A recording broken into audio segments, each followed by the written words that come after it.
and the honor to Deborah. He didn't overlook her. He didn't skip her. He didn't say, well, you know, you did all the work, Deborah, but you're not a man, so I'm going to still give Barak, you know, all the credit. Barak wouldn't go, didn't do what God required of him to do. Deborah had the courage, she had the skill, she had the faith to trust God, and therefore God awarded her the honor and the glory of having won one of Israel's greatest battles. So God has no issue with equality of women. Now, I want to approach this event in a little bit different manner than I did in my series with women back in the month of May. Today I want to focus on the offices that Deborah held and the glory that she received. Deborah had an excellent reign and she ruled magnificently, and we see this at the end of chapter 5.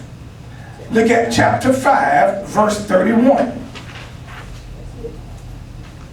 Chapter 5 of Judges, verse 31, it says, "So may all your enemies perish, O Lord, but may they who love you be like the sun when it rises in its strength. Then the land had peace 40 years." So Deborah did an excellent, a magnificent job of allowing God to use her to rule and to reign with his people as a judge, as a prophetess. We get some insight about her duties from Judges chapter 4, verses 4 and 5.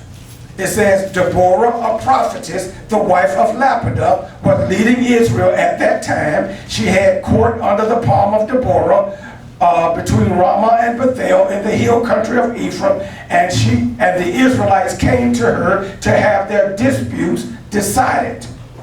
Her office was that of a prophetess, a female prophet. Let's look a bit at what the job description was for the prophet.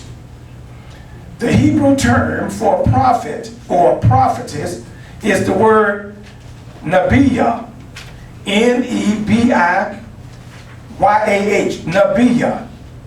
And generally it means an inspired woman. By implication, a poetess. By association, a prophet's wife. So there were three ways that a woman might be considered a prophetess.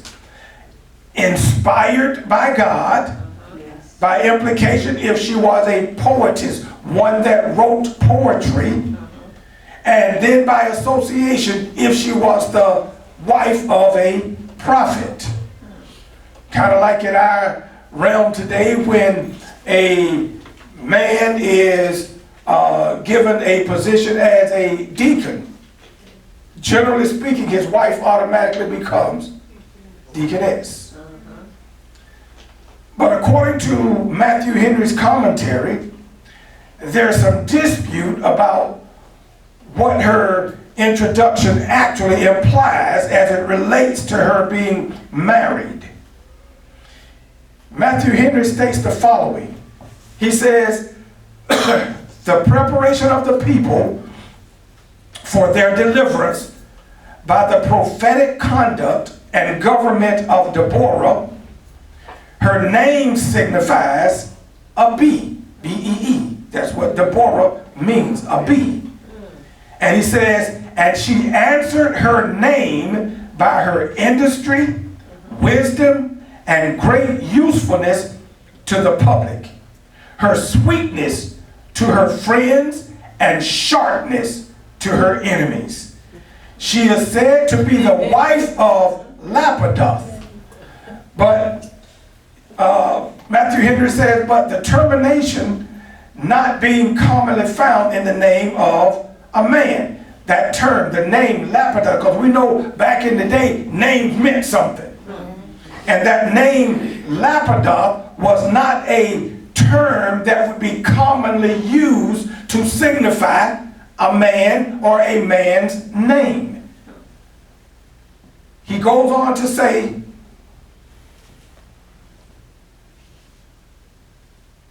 that termination not being commonly found in the name of a man, some make this the name of a place, Lapidoth. Instead of it being the name of a man, it was the name of a place, and she was a woman of Lapidoth, like Jesus of Nazareth.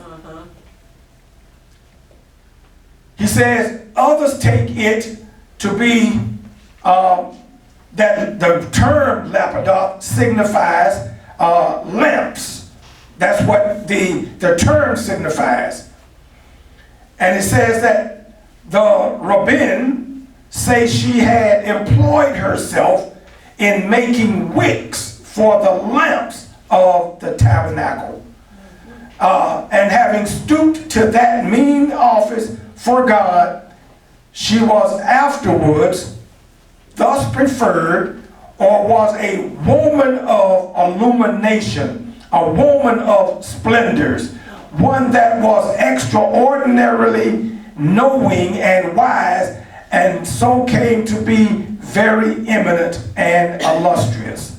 So there's some discrepancy there, or some dispute there, as to whether or not she was actually married to a man by the name of Lapidoth, because that term, that name would not have been a name that would be commonly used to describe a man's character. And so there are those that believe that Lapidoth could have been a place where she was from, or it could have been an indication. That term Lapidoth refers to lamps and lighting. And they said that she employed herself as a wick maker, W-I-C-K. She made wick for the lamps in the tabernacle of God. And that duty of making wicks was as low for a woman as being a shepherd was for a man. It was seen as a low-grade job. In fact, he says she stooped to that task. Meaning that it wasn't a task that was glorious. It wasn't a task that was out front. It wasn't a task that would get you known. But she was a woman of much wisdom, much intelligence, much faith, much courage, and yet she was willing to be behind the scenes. All right.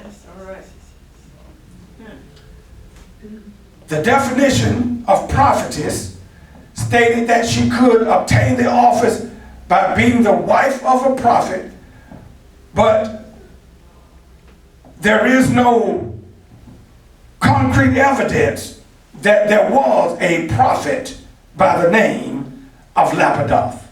So I'm more inclined to believe she was a prophetess because she was an inspired woman of God. The commentator stated that her name signifies a bee, and his description of her sounds like she lived up to her name and she was very busy for God. He also states that even though she was, again, a woman of great inspiration and perhaps even illuminations, that it is possible that she took on this lowly duty of making wicks for the lamps in the tabernacle, and says she stooped or she humbled herself to do this task. This is a great example to you and to me that we too should be willing to humble ourselves to serve in the lowest capacity that there may be called for service in the house of God. The Bible says it's better to be a gatekeeper, a doorkeeper in the house of God than to be a king in the tents among those who are unbelievers.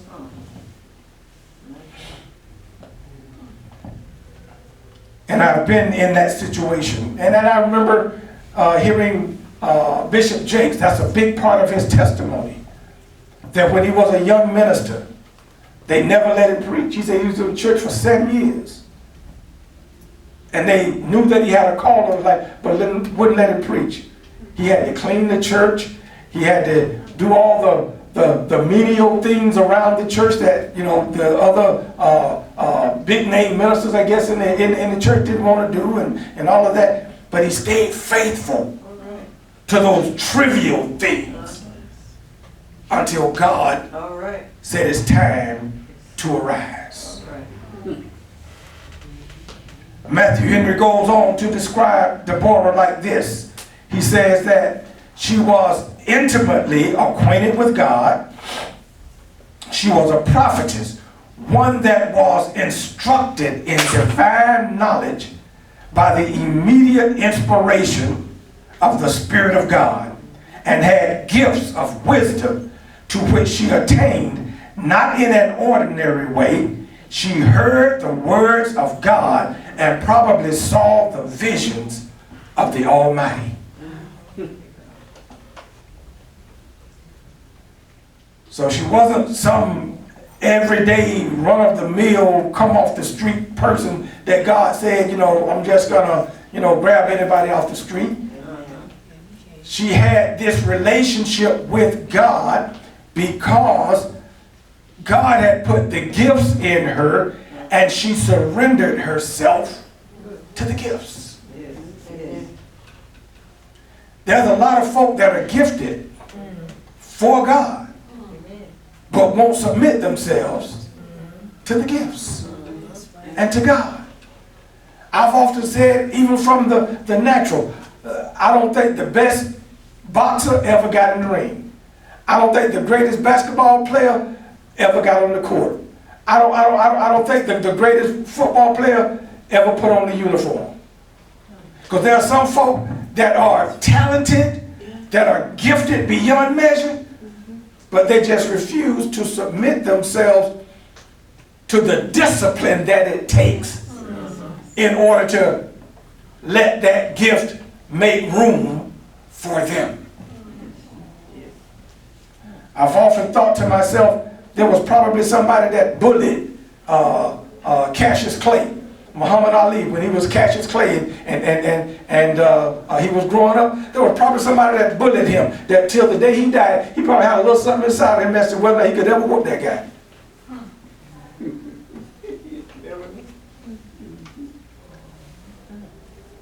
But when you submit yourself to God and to his gifts, he'll take the everyday, ordinary person walking off the streets, because that's what all of us are.